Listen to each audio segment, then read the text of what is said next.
Hoy nos acompaña en el Tesoro de la Isla Gustavo Riesgo, doctor en computación, licenciado en filosofía. Pues hiciste la licenciatura en filosofía aquí en Buenos Aires, ¿verdad? Sí, en la Universidad del Norte Santo Tomás de Aquino, Bien, donde también cursé la especialización en filosofía medieval, bueno, como un posgrado justamente de especialización en un área de la filosofía donde la universidad tiene un eje muy fuerte. ¿te sentís más cerca de la filosofía o de la computación? ¿Qué es lo que te gusta más? Uy, O, me sonó a la tía que dice si lo querés más a mamá o a papá. bueno, listo, es una respuesta. Ya entendí. Es una linda respuesta pero esta dialéctica entre artificial y natural, que me parece a mí que está representada perfectamente en el cerebro humano y en la inteligencia artificial, nos lleva al gran mundo de la filosofía y que también nosotros en el realismo filosófico entendemos que hay cosas y que el conocimiento es una representación de las cosas, y después, digamos, toda la artificialidad, perdón, de las ideologías, en fin. Un poco, a ver, voy a tratar de formular una pregunta mejor.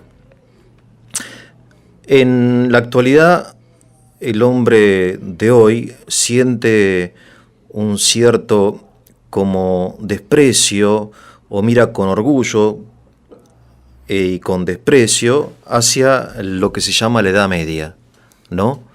La Edad Media, que se llama media y que también la llaman la Edad Oscura, el oscurantismo, la superstición, etcétera, ¿no? Es como un dogma que se estableció a partir empezando con el Renacimiento, después se fortaleció en el Iluminismo, Ilustración, y hasta el día de hoy, continuamente, de un modo como insistente, tanto en el sistema educativo como fuera del sistema, en las películas de Hollywood, qué sé yo, siempre el hombre medieval es tenido como un hombre inferior, sumido, sumergido en la superstición, ¿no? Vamos a tratar de derribar hoy ese dogma oscurantista. ¿Qué te parece? Con gusto, creo que has hecho una introducción compleja, comenzando por esta utilización de lo dialéctico entre lo natural y lo artificial. Decíamos antes, y yo preferiría verlo como una complementariedad y como una extensión, no como una oposición. O sea, lo artificial viene como ser una extensión de lo natural. Así como la grúa es extensión de la mano, la Exactamente. computadora de repente del cerebro humano, una Del, cosa así. no del cerebro, de Bueno, pronto de ciertas de la funciones, de racionalidad, la racionalidad, de lo instrumental, claro. que en cierto sentido supera, Sí, sí. o estamos en plena discusión con el auge de las neurociencias de lo que es esta asimilación entre mente y cerebro, ¿no? Y bueno, la verdad que es un tema que me excede totalmente, pero entiendo que está bueno mir, eh, ya que hablamos de dogmas, digamos como el del oscurantismo medieval, que sin ninguna duda ha sido una repetición infame, me parece que quería hacerle lugar a esto nada más, a no jugar con los mismos preceptos invertidos, ¿no? Esta oposición entre ciencia y moderna, ¿no? Y conocimiento medieval, no, poder mostrar que hay primero, no es una oposición ni una contradicción como tal, sino una continuidad. La ciencia moderna tiene claramente sus raíces en esos no solo filósofos, sino teólogos. Basta leer los Principia Mathematica de Newton, la forma mentis de Descartes, digamos, que nos han dejado nada menos que el cálculo y su intención. Son filósofos que exploran el mundo de las matemáticas con naturalidad, digamos, porque entienden que es el idioma en el que se puede expresar la belleza de la creación de Dios. Y así lo dicen, digamos, no ven una oposición ni en la síntesis personal de razón y fe, ni en la expresión externa de esto, como dos disciplinas, claramente cada una con su propia metodología, pero en íntima conexión, ¿no? Entonces, por un lado está este mote de medieval como un momento de transición entre dos grandes clímax históricos de la humanidad, ¿no? La antigüedad clásica, resaltada, digamos, por los que se consideran a sí mismos como modernos, portadores de la luz, en el proyecto, ¿no? Iluminista de la Ilustración, pero que denominando peyorativamente al medioevo como una etapa intermedia, yo creo que han tenido éxito en anular, por lo menos en lo que hace a la difusión y al sustrato cultural que tenemos muchos de nosotros, con o sin grados universitarios diversos, con relación al medioevo. Sí, sí. Yo, a propósito de la forma en que denominamos las etapas históricas, tengo unos comentarios que siempre me quedaron dando vuelta en la cabeza. En primer lugar, ¿cómo llamamos a nuestra edad contemporánea? No significa nada. Uh-huh. Porque toda edad es contemporánea, ¿o no? O sea, cada generación es contemporánea en su edad. Llamarnos a nosotros contemporáneos, es decir, es como que no sabemos quiénes somos. Nadie se llamaría a sí mismo contemporáneo. Lo mismo sucede con la edad moderna. La edad moderna, lo moderno es opuesto al antiguo, pero lo que hoy es moderno, mañana es antiguo. O sea, tampoco significa nada. La Edad Media tampoco significa nada. O sea, me hiciste acordar de una frase que dice... Esto que nos enseñaron en la escuela es un disparate para mí. ¿Por qué edad contemporánea? Es decir, es como que después de nosotros, el diluvio. No, bueno... ¿Qué significa edad contemporánea? La frase que me trajiste a memoria es esa. Sí. Nada atrasa más que el progresismo. Pero bueno, independientemente de eso...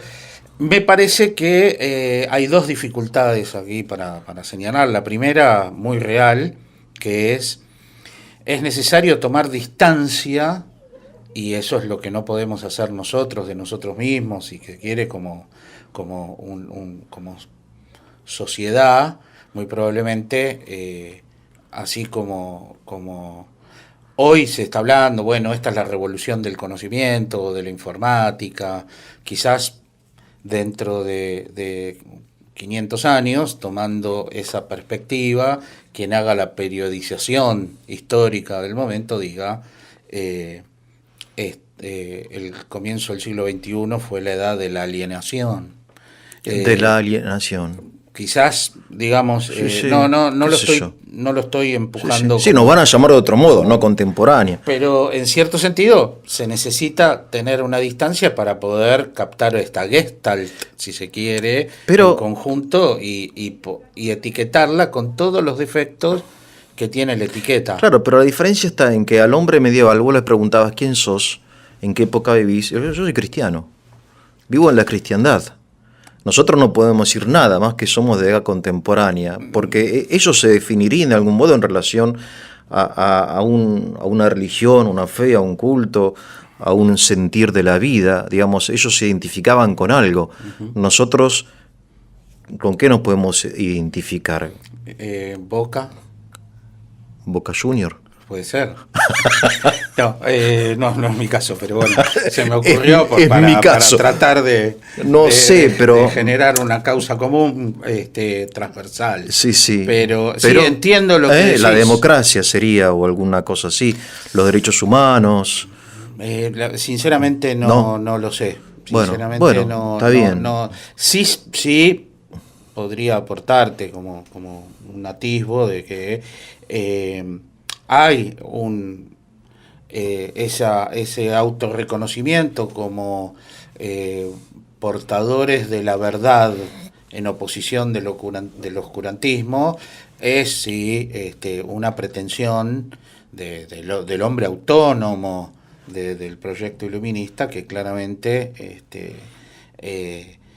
llamarse moderno. Le da de la razón, del racionalismo. Sí, pero te insisto, yo quisiera rescatar cada uno de esos términos en la bondad y la verdad intrínseca que tienen, porque es así. La modernidad nació cristiana, la modernidad nació católica. No hay que tener miedo, digamos, a utilizarlo como propio y con propiedad. ¿Cuál sería para vos, y con esto terminamos este bloque, la fecha de inicio de esta modernidad católica? Así, obviamente siempre no puedo decirlo para mí. Voy a repetir, digamos, algo que aprendí de Francesco Ricci. Este pasaje del mundo del 1400 y monedas al 1500 y algo, en donde confluye no solo la reconquista de España, sino, nosotros decimos, el nuevo mundo, y muchas veces, hasta creo que se lo enseña mal en el colegio, se apunta a las Américas, diciendo el descubrimiento del nuevo mundo, y esto no es así. El descubrimiento del nuevo mundo es la totalidad del nuevo mundo, que queda configurado a partir de que Europa y fundamentalmente España como descubridor se siente llamado a la evangelización y a la conquista en el buen sentido de esta tierra, pero es una misión muy arraigada en el ethos del ser con el que nació Europa, un ethos al que fueron traicionando sucesivamente los distintos países de ese momento. Francia primero, España tristemente se planteó la modernidad católica viendo el nuevo mundo que quedaba configurado a partir de las Indias orientales como un territorio para una evangelización moderna, y eso tristemente no pudo completarlo, no pudo llevarlo a cabo, pero no debemos dejar lo moderno como un término acaparado por esta mirada propia del el enciclopedismo de la Ilustración, sino buscar las raíces en el origen propio de la fundación europea y de su misión. Yo recuerdo haber visto una imagen que me impresionó mucho.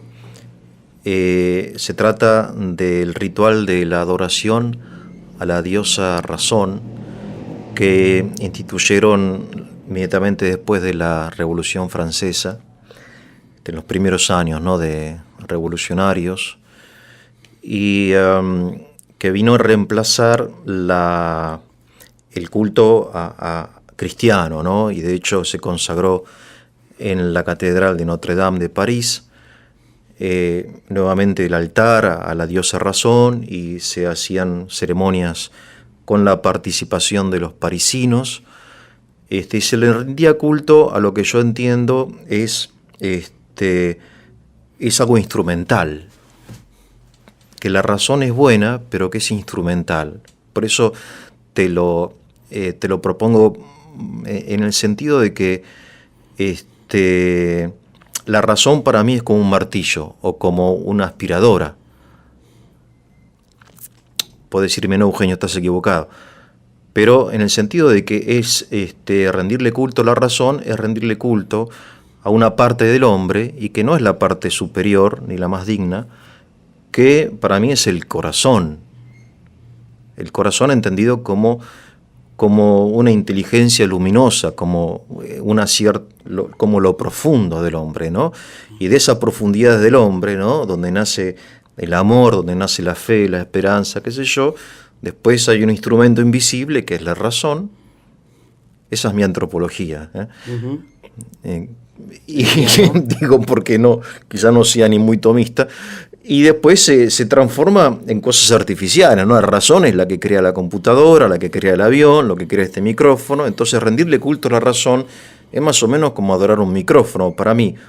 Entiendo. ¿Entendés lo que quiero decir? Sí. De ahí viene esto de la artificialidad del racionalismo, no de la razón. La razón es algo natural y muy bueno, como es la mano, como son los ojos, pero el racionalismo, es decir, el culto a la razón, viene a desencarnar al hombre, y es un poco lo que define, entiendo yo, filosóficamente la modernidad, no como cronología, ¿no? En oposición a lo que para mí es la cristiandad, que pone el acento en el corazón, en la interioridad del hombre, ¿no? O digo un disparate. No sé, yo acá está permitido decir todo, ¿eh? Ok, todo. Pienso que es un gran progreso rendirle culto a la razón después de haberle rendido culto a un becerro de oro, por ejemplo. No sé, porque yo, por ejemplo, a los griegos le rendían culto a Baco, al vino. Uh-huh. Era mucho más divertido que la razón. O al amor, a la belleza, a la guerra. La razón es fría, no sé, a mí no me... a ver, si me tengo que postrar, me postro ante Venus, okay. No ante la belleza que ante la razón. No sé. No, pero me parece que... o vos ves mi intención, quizás paradojal en esa respuesta, tenía que ver con que en cierto sentido ese paganismo de la idolatría denunciado en el Antiguo Testamento consistía no en creer que el becerro de oro era el símbolo de algo más, sino en que en sí mismo lo era. Bien. Sí, que digamos que esos dioses de oro, de barro, o de montaña, fuego o viento, que en sí mismo eran materialmente el dios. Me parece que... pero en el racionalismo, ¿acaso no es que la razón nos va a dar todas las soluciones? Está claro. Vamos a ser felices. Lo que estoy tratando de hacer, digamos, es como decir, bueno, convengamos esto. El último didáscalo de la academia, Proclo, a diferencia de 800 años antes, el Platón, a quien él continúa, Proclo realmente le rezaba a Atenea.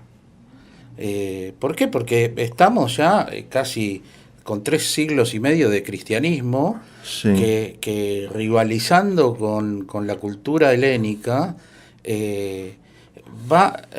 se ha apropiado de la herramienta del conocimiento y de la filosofía griega y la ha hecho propia en un grado tal que pobrecito Proclo, que encima se comió luego el cierre de la academia, le reza a Atenea para que destruya, digamos, a esta secta que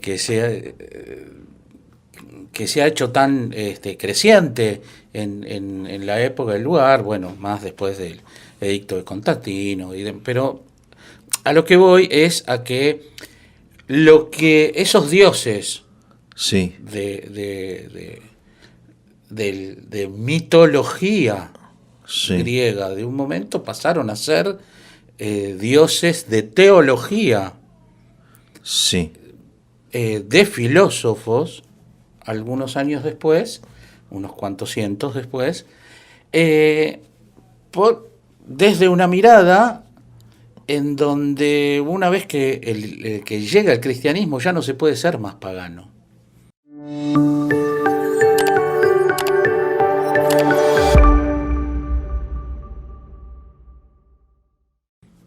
Y acá sucede lo mismo, digamos, sí, ¿no?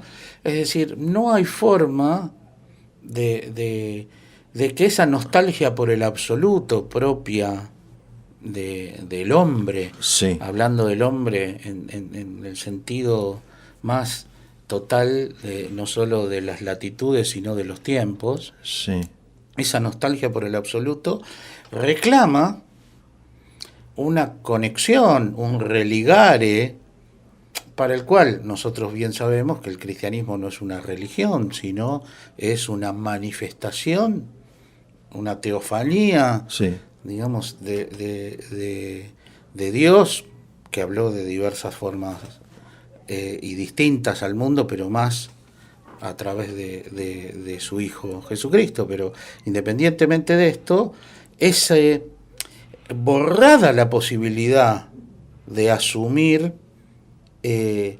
un contacto con lo divino en el sentido cristiano, borrado por decisión, borrado por herencia de negación o lo que sea, no me parece no me parece mal. Quiero decir que esa necesidad de incluso de culto sí. eh, Sí, sí, entiendo lo que quiere decir, sí, por sí. supuesto que es una aberración total Sí, sí, no, pero poner a la entiendo. razón en ese sitio. Claro que Sí, sí. sí, entiendo tu razonamiento y estoy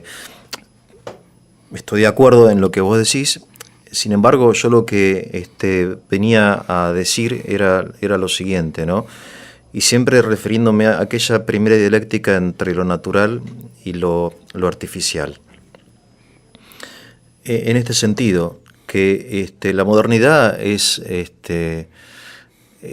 espléndida en todo lo que es artificial. O sea, la revolución industrial, la revolución científica, tecnológica, precedida de la revolución agraria, que a propósito se menciona poco, pero gracias a las papas, ¿no? A la plantación de la patata en Europa, qué sé yo, hubo un crecimiento demográfico importante, lo cual hizo posible la revolución industrial, o sea, la urbanización, en todo un proceso muy, muy largo y muy interesante. Es decir, y de ahí, bueno, a lo que hoy estás estudiando vos o desarrollas vos, o es tu actividad principal, que son estas redes neurológicas. Bien, toda esa gran artificialidad, toda esa cosa espléndida del arte humano, parecería que pertenece al ámbito de los medios, no de los fines, a lo instrumental, al cómo, no al para qué. Es decir, yo en la Edad Media, llamada Edad Media, el principal símbolo son las catedrales, ¿no? Las catedrales que se entienden que son claramente dirigidas al cielo, o sea, para gloria de Dios y salvación de las almas. Una clara noción de fin de la vida humana, del sentido. Hoy, en cambio, tenemos una cantidad enorme de instrumentos preciosos y, sin embargo, hay una crisis con referencia a los fines, al fin de la vida, al sentido de la vida. Y por eso esos medios pueden ser utilizados como un martillo para clavar un clavo o romperte la cabeza, ¿no? Uh-huh. Sí, te volvería a señalar que no adhiero a la dialéctica entre lo artificial y lo natural, Sí, sí. sí, a la complementariedad y extensión, En ese sentido, me parece que también hay fines en el ámbito muy distinto de lo que puede ser la, el, un periodo de la Ilustración, como el posterior de la Revolución Industrial, o de los que termina generando estos grandes centros urbanos y la pauperización rural incluso, ¿no? Pero independientemente de eso, aún así las catedrales medievales son un emergente de un pensamiento de fondo, en donde por supuesto que las catedrales son de Dios y para Dios, pero también son un medio, no son el fin en sí mismo.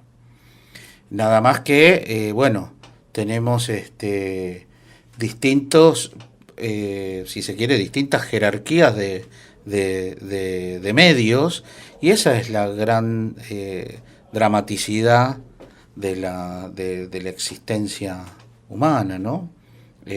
Esta elección, esta libre elección de la jerarquía de bienes como medios para un fin último. Y por supuesto, en una comparación de grandes términos, sería interesante ver cómo analizamos 1000 o más años de época medieval con apenas 200 de lo que sucedió después. Bien, Gustavo, volviendo un poco al tema que hoy nos propusimos tratar acerca del llamado oscurantismo, ¿qué ves de luminoso en el medioevo? Qué interesante, porque como que es la apropiación que hace, digamos, el proyecto del hombre autónomo, de la Ilustración, de la luz de la razón, la iluminación. Por un lado, desde el punto de vista terminológico, tiene raíces profundamente cristianas, de la antigüedad, Sí, como puede ser San Agustín mismo, si se quiere ir a una figura fuertísima sobre el tema de la teoría de la iluminación de San Agustín con relación a cómo el hombre conoce, pero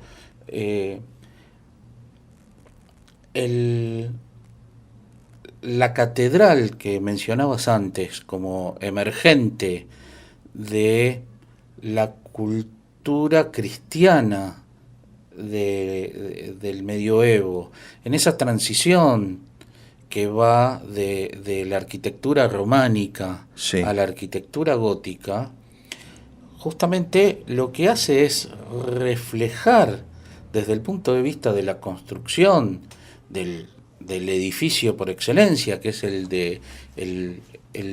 del culto a Dios, una filosofía, una teología de la luz, que está presente de distintas formas en el pensamiento antiguo. Digamos, claramente Apolo tira de la carroza y mueve el sol, es el dios griego, digamos, sí, sí. asociado a la luz, pero en el asirio Asura Mazda, o otras divinidades solares que existen en distintas concepciones mitológicas, Sí, pasando por la revelación cristiana, que hace de la luz un nombre de Dios. Tal es así que el principal exponente de la teología mística medieval, que ha tenido una influencia poderosísima, no solo por un mal argumento de autoridad, sino por el contenido de sus escritos en un corpus bastante pequeño, y estoy hablando de Dionisio el Pseudo Areopagita, año 520, la influencia que tuvo su presentación de la luz inteligible como símbolo dentro de su teología simbólica, dentro de su filosofía, como manifestación de lo divino, luz inteligible, y cómo eso influyó en el pensamiento incipiente de las escuelas que luego fueron las universidades. Claramente el convento de San Víctor en París, con Hugo, Ricardo, Alejandro de Ales, que tomaron una influencia importante de Dionisio, ni hablar de Alberto Magno y Tomás de Aquino.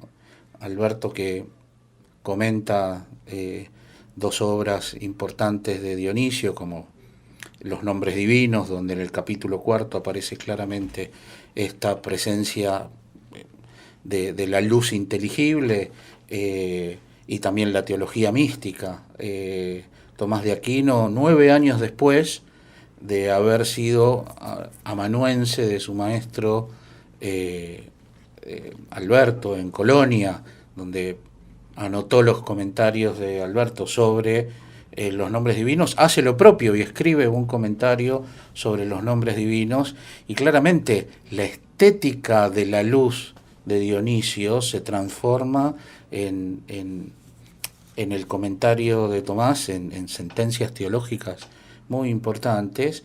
Esto hace que es una prueba, un emergente, un comentario de uno de los autores, pero sí podríamos seguir con Roberto Grosseteste en Oxford, franciscano.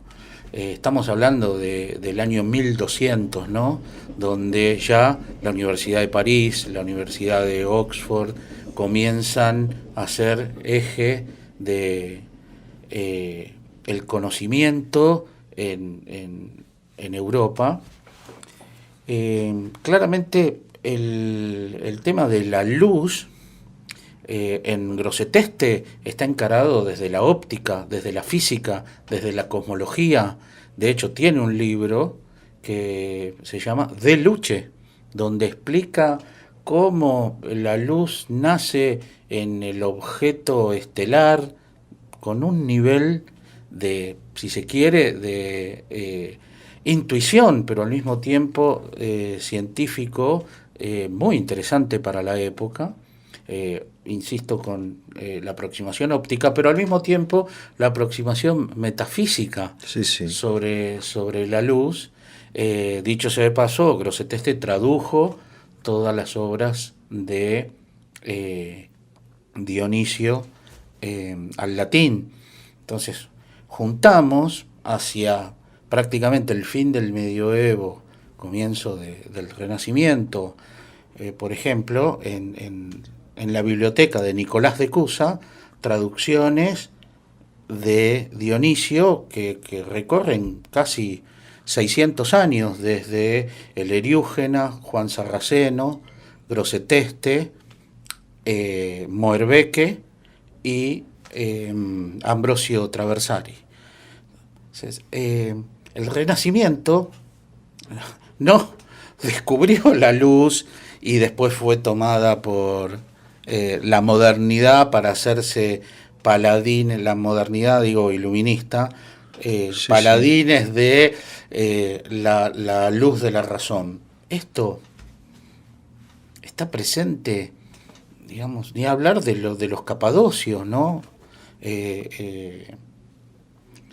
Sinceramente, tenemos que revisar esta imposición dogmática que nos ha hecho no solo la periodización de la historia desde los modernos autollamados, ¿no?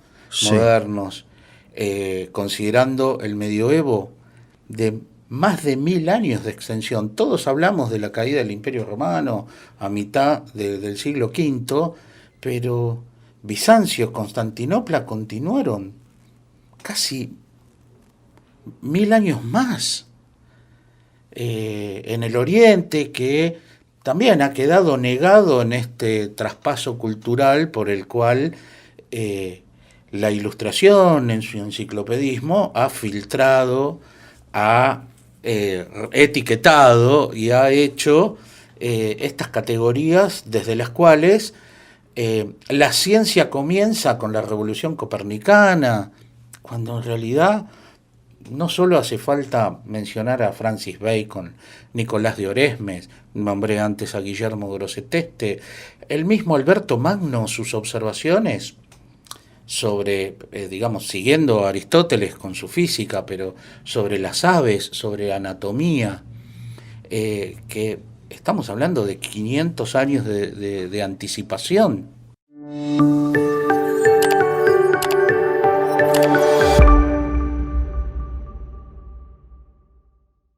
lo que acabas de comentarnos en el bloque anterior es tan interesante que, si es posible, te comprometo que vengas alguna otra vez a hablarnos más en detalle sobre estos personajes que son desconocidos y que son enormes, como Dionisio, ¿no?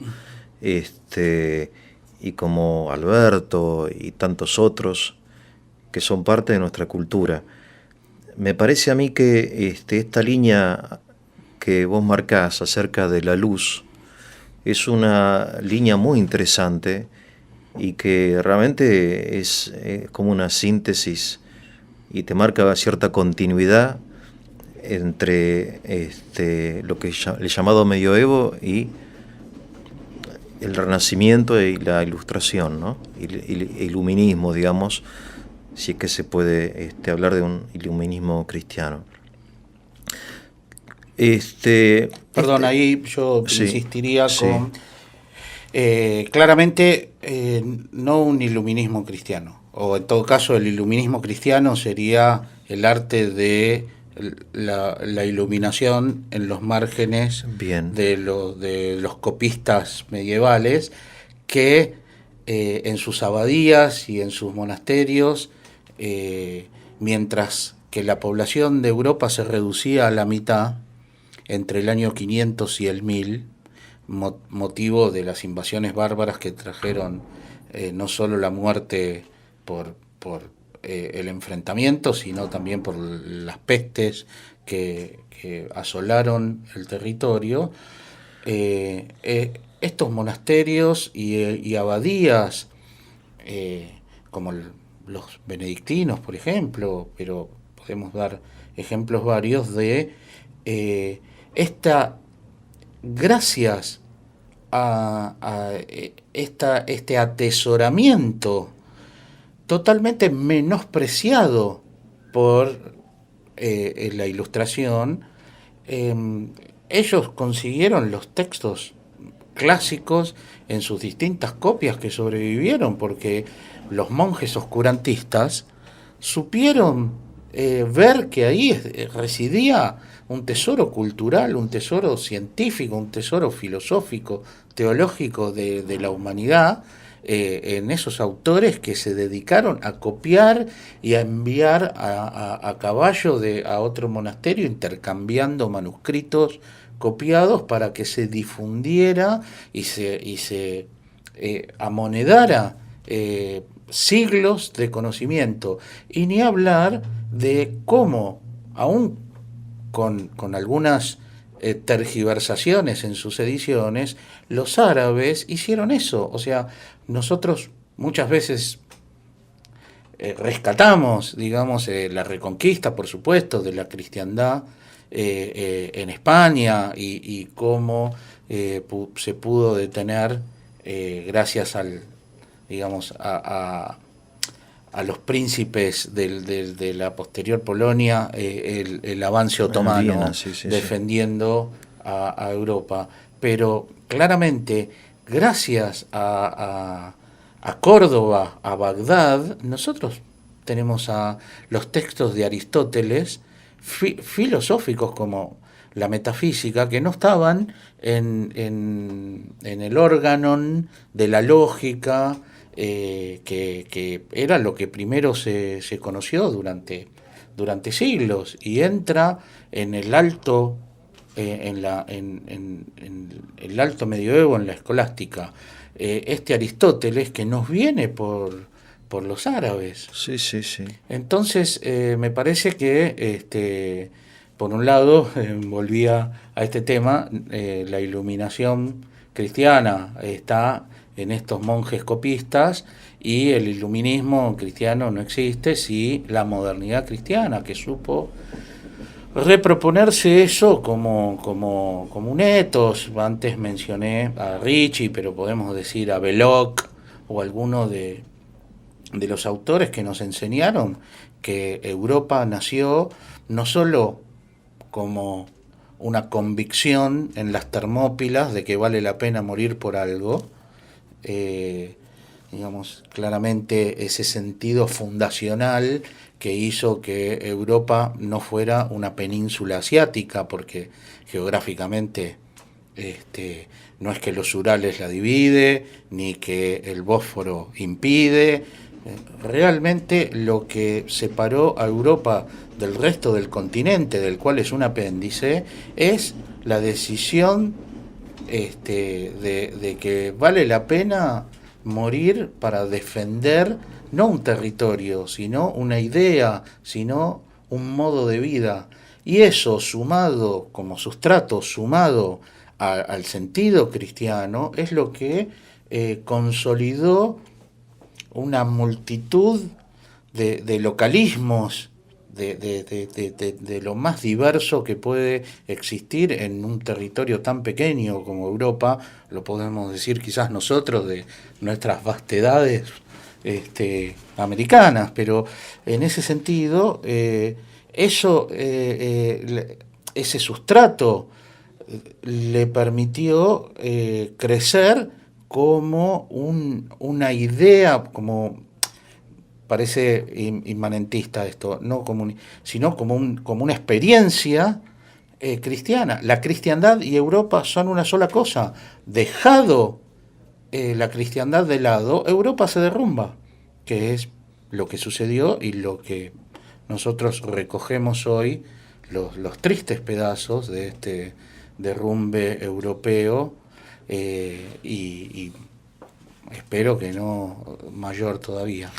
Interesante lo que vos decís, me resulta muy interesante y estoy personalmente totalmente de acuerdo, que vale la pena desarrollarlo. Ahora, esta definición de Dios como luz te hace entender que aquella oposición entre fe y razón, ¿no?, que muchas veces se utiliza como caballito de batalla contra el medioevo, como si la fe fuera una especie de voluntad ciega, ¿no?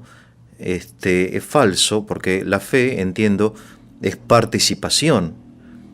Este verbo o esta idea tan, me parece a mí tan interesante, esto de la participación, de que la fe es una participación en la luz divina, ¿no? Es una forma de que el conocimiento humano, la razón humana se extiende como gracias a la gracia a un horizonte que la naturaleza no alcanza, pero que el corazón desea, ¿no? Entonces,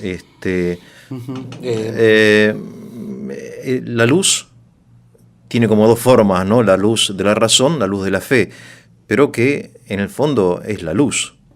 Bien, volviendo al tema de la luz y esta oposición, que, mira, hace literalmente unos días, un amigo mío que sabe mucho de cosas, de un montón de cosas, me dijo, bueno, lo que pasa es que cuanto menos ciencia, más fe, porque la gente es más crédula, más supersticiosa, pero la luz de la ciencia va como desplazando la oscuridad de la fe, ¿no? Y bueno, esta idea de Dios como luz y como la fe y la razón como forma de participación, que puede ser que no sea exacto lo que digo, me parece que un poco vuelve a pegarle a este ídolo, este dogma iluminista, ¿no? No sé, ¿qué opinas vos que estudiaste estas cosas? Insisto con la extensión, la complementariedad y no Sí. con la oposición, ¿no? Son dos modos del conocer, claramente del conocer humano, ¿no? Tanto, bueno, hay ciencia en Dios, claramente, pero es de distinto orden. Ciencia y fe.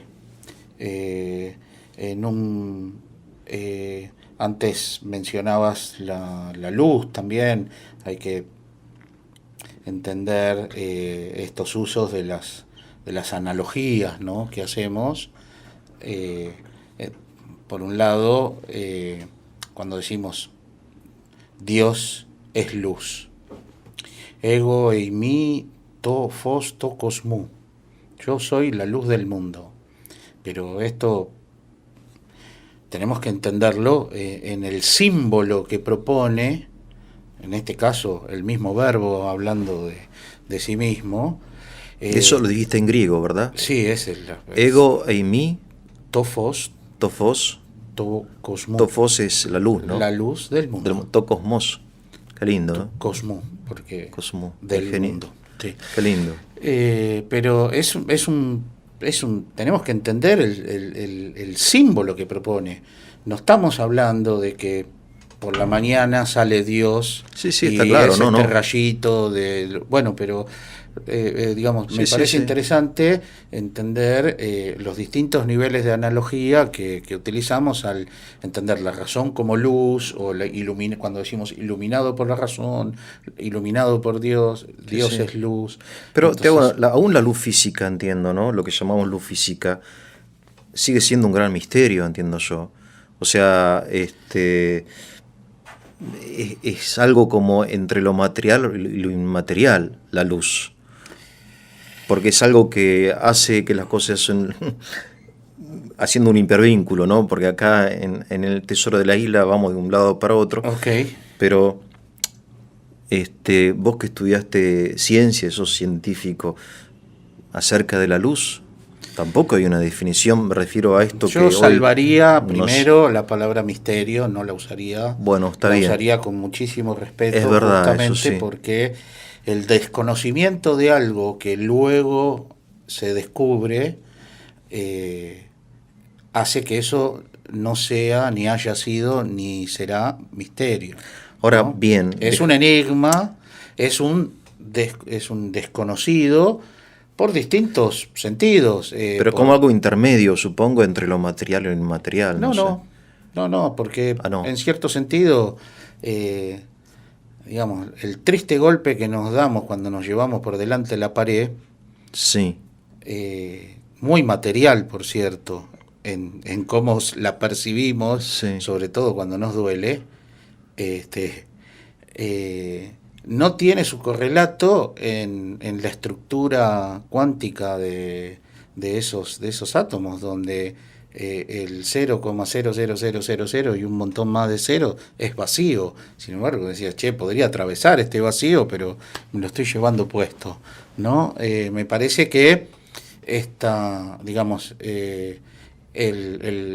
por suerte, el progreso en el conocimiento del modelo estándar, que a las 16 partículas elementales le agregó el bosón de Higgs, cuya demostración, digamos, fue hace apenas unos años, pero ya predicho con 20, 25 de anterioridad, más algunas otras cuestiones,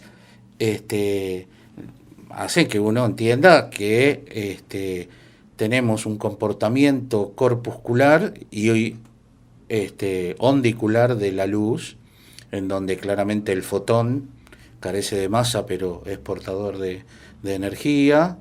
Y en todo caso tendremos que seguir aprendiendo muchísimo de eso. Bien. En el sentido físico, pero no es un misterio, es un desconocimiento el que tenemos hoy sobre el 76% del universo, que parecería que tiene energía oscura, masa oscura, y se la llama así casi bordeando la guerra de las galaxias. No tenemos mucho que aprender en eso, en una teoría unificada con la gravedad, porque el gravitrón parece yo algo de ciencia te ficción pido todavía. quizá disculpas porque me fui por otro lado, pero bien, aquello de las palabras de Cristo, yo soy la luz del mundo, ¿no? Y entendido como, volviendo al tema que nos ocupaba, ¿no? Un poco que estas dos formas de participación de esa luz, que es la razón por un lado, ¿no? Y la fe, que no es algo meramente subjetivo, sino que es participación de una luz objetiva, obviamente gracias a la autoridad, ¿no? que nos la participa, pero que es una participación de la luz, fundamentalmente un poco para volver a esta cosa del oscurantismo que sigue siendo un reproche pero muy actual, ¿no? Muy actual, uno lo ve hasta en las discusiones parlamentarias hoy en bueno, un medieval diría oportet distinguere. A ver. Es necesario distinguir. Dale. Me parece que, en primer lugar, distinguiría entonces la participación en el ser, primero y fundamental. Es decir,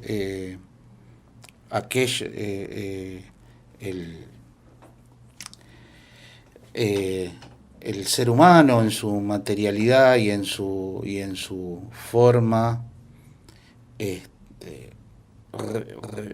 digamos, como compuesto materioformal, recibe la existencia, ese acto de ser. El acto de ser.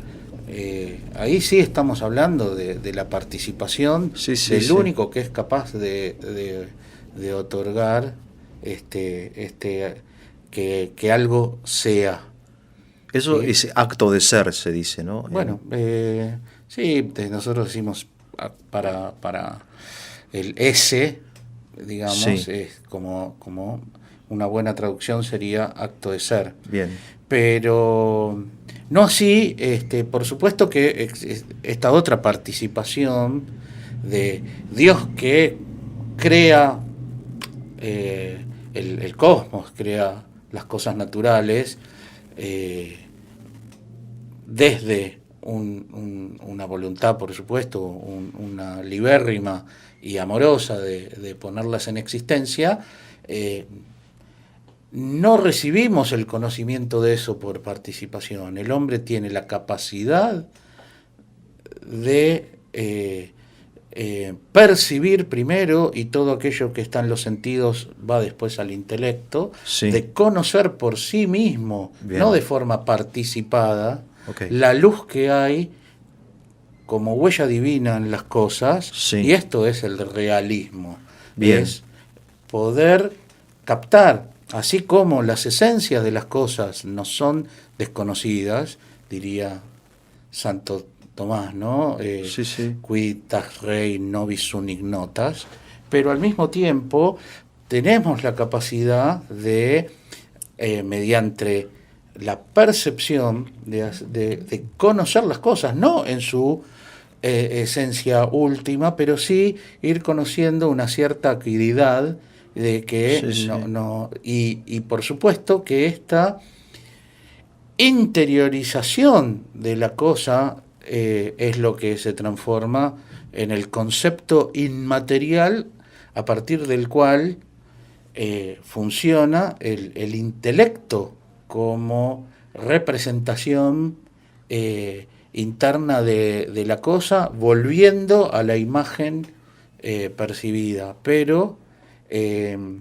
no es ahí, digamos, me parece importante decir, no es que independiente, que el proceso natural sea de una participación, participamos, digamos, de la creación, conociendo las cosas a modo de la imagen que Sí, ha sí. dejado Dios en eso que vamos conociendo, más allá de que extraordinariamente pueda existir un método totalmente posible para Dios de revelar Sí, sí, el modo infuso, por claro, sí, una sí. vía indirecta. Por otro Sí, lado, me parece que dejamos para otro segmento sí, la diferencia entre este conocimiento humano que da lugar al sire, al conocer, y ni hablar al sapere, de el conocimiento de la fe. bien.